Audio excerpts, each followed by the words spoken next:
Happy 4th of July and welcome back to Record-ology. This is going to be a lot of fun. So, who remembers the magical feeling as a kid getting your first portable radio, transistor radio, and the freedom that it felt like you had for some reason with the radio? You know, at night you could sit there in bed and just sort of tune in, and it felt like you were transporting yourself all over the place. It was like a passport to fun. I remember that feeling vividly. 100 radios to choose from, priced to fit every gift budget. At Zenith, the quality goes in before the name goes on. For me, it was a Sony Walkman with a radio, and that's what I listened to the radio with. But at night, especially, you could tune in from stations from other states, and it was just a lot of fun. So today, we're looking at a new radio, and we're going to see if it has that same wow factor, fun factor. Anyway, let's get into it. You're not going to want to miss this.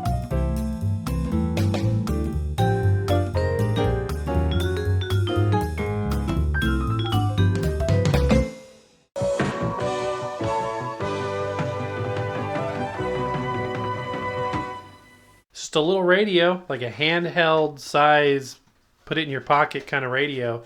And I love the packaging, sort of this glossy box. You don't see this kind of packaging that much anymore. This is the D-109WB wireless Bluetooth music player. Sort of does it all, according to the packaging, including shortwave, medium wave, long wave, FM stereo, NOAA, weather bands, etc., etc. So let's get into it. All right, the radio wrapped in bubble wrap. Very old-fashioned packaging. Just a box and a product wrapped in bubble wrap. You really don't see that anymore. We've got a user manual, and that is about it. This box wasn't even sealed.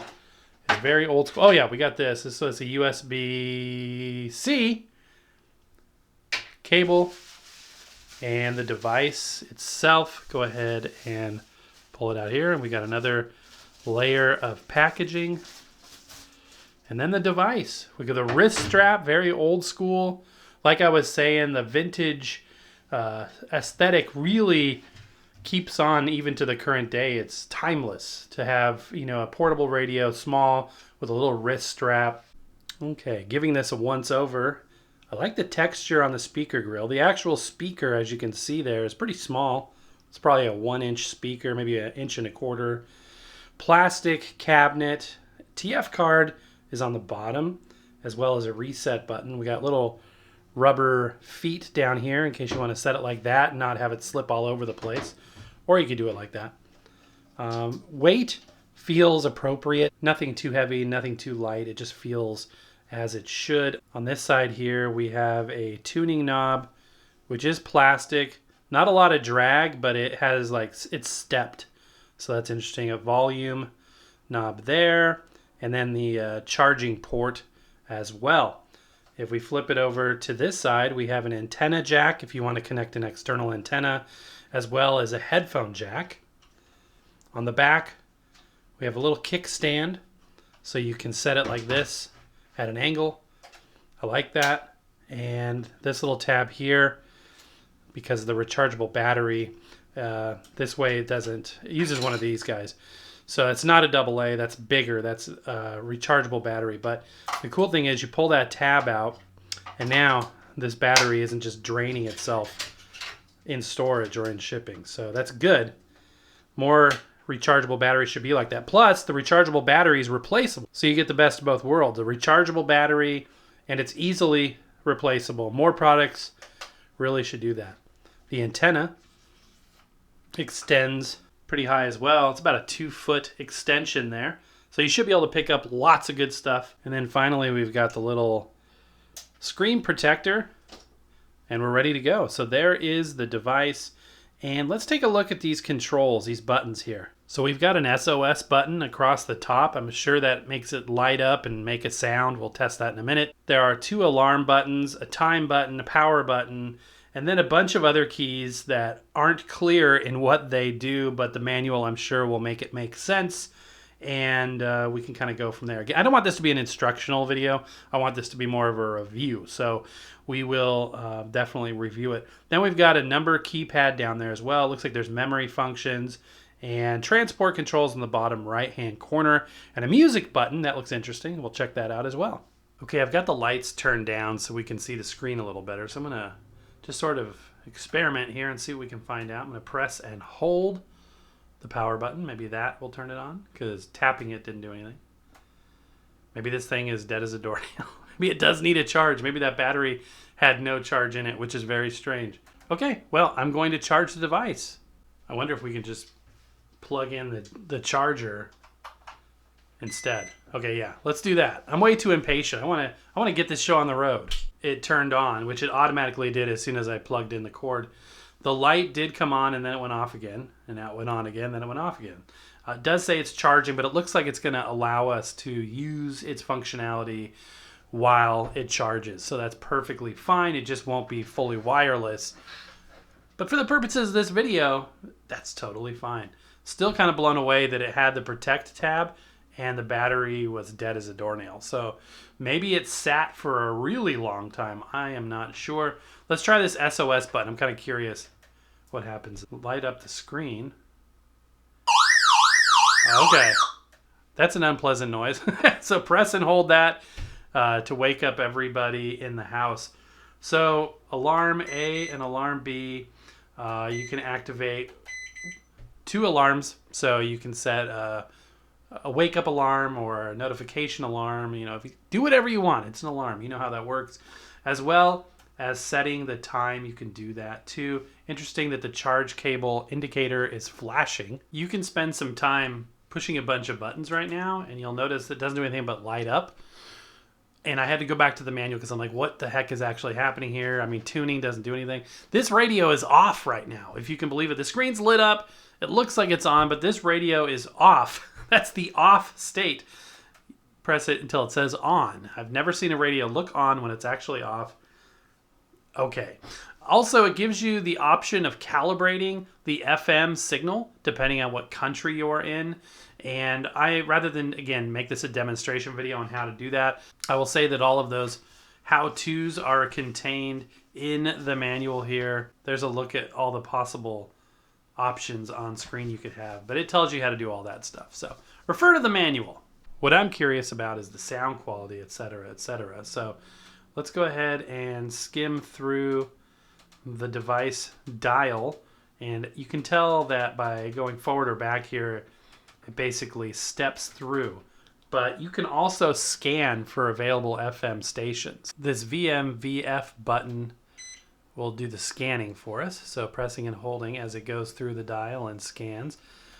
One station at a time. Okay, so it's going through and it's scanning for all available stations. It pauses for a second once it gets to a station, saves it, and then moves on to the next.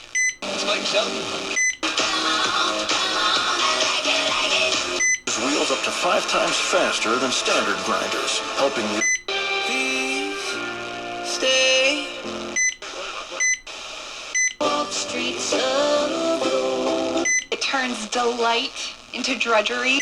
No hit. It's exactly what. Download it now. To my manager Alvin. And now you're getting tickets for free. It's Scotty, and we're giving you Morgan Wallen tickets.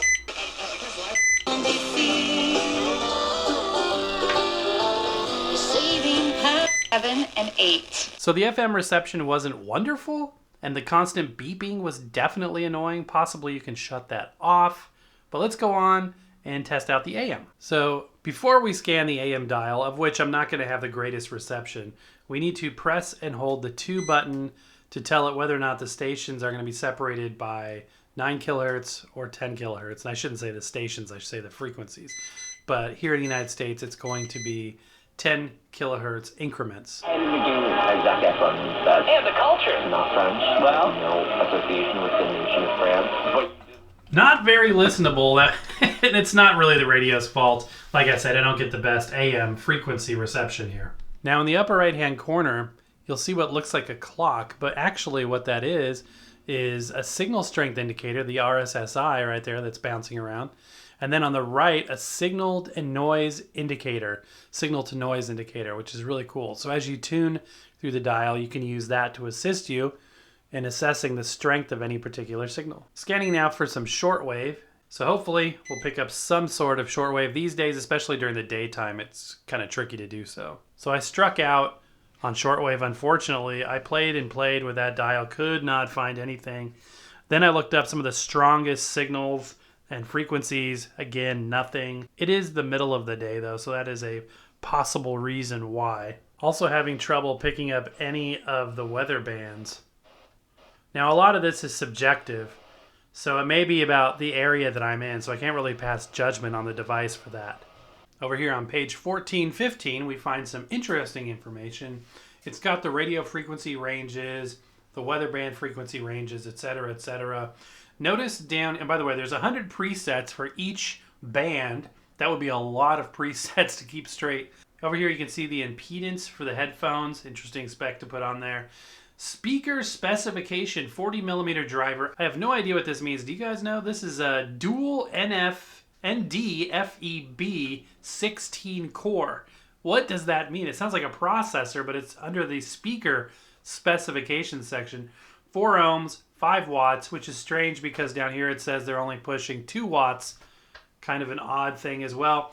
For the SD card that we'll check out in a minute, apparently it's got MP3, WMA, WAVE, and FLAC capabilities.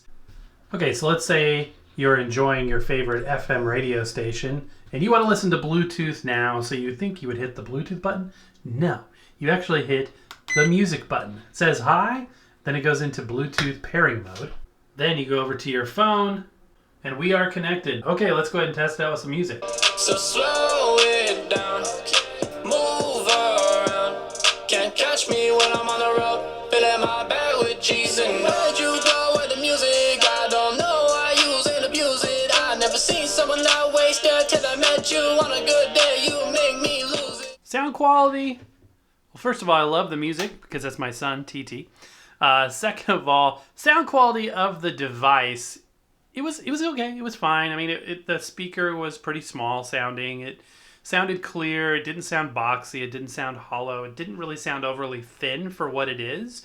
It's definitely tuned for radio use. That's not a huge surprise. Now it's time for the TF card. Let's go ahead and insert that and turn it on. And it says hi. I love it when devices welcome you, greet you. Okay, so it's playing the WMA first.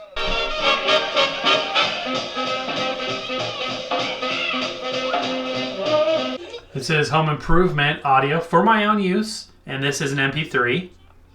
Yeah, Saturday, yeah. Oh. Going forward again. This is White Christmas, the movie, for my own use, and this is a WAV file.